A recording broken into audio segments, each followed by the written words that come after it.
السلام عليكم ورحمة الله. هذا الطفل من السنغال حفظ القرآن وهو في سن السابع،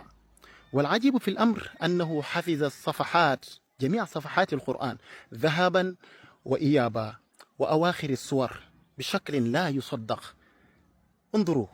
سأطلب منه ذلك وهو سيجيب بكل إتقان. لا تنسوا الإعجاب والنصر. فلما أن جاء البشير ديالو الجناو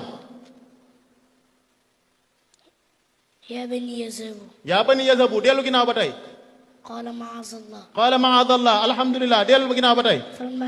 فلما جهزهم ديالو الجناو بتاي قال هل آمنكم ديالو الجناو بتاي وما أبرئ ديالو الجناو بتاي قال أدخس الله أكبر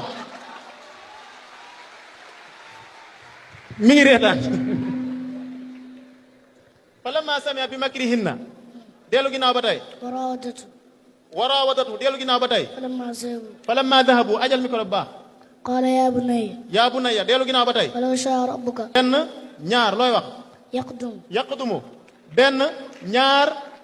ñett looy wax قالت يا ويلتى wallahi alazim dellu waatal benn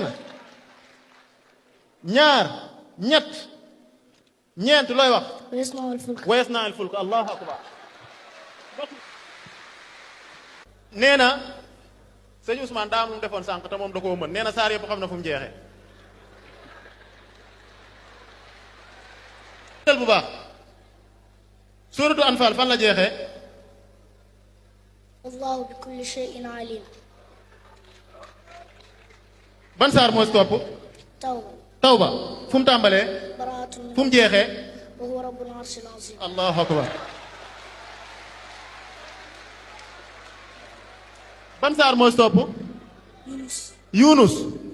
yunus fan la tàmbalee alif lam ra tilka ayatul kitabil hakim allahu akbar fu mu jeexee wa huwa khayrul hakimin wa huwa khayrul hakimin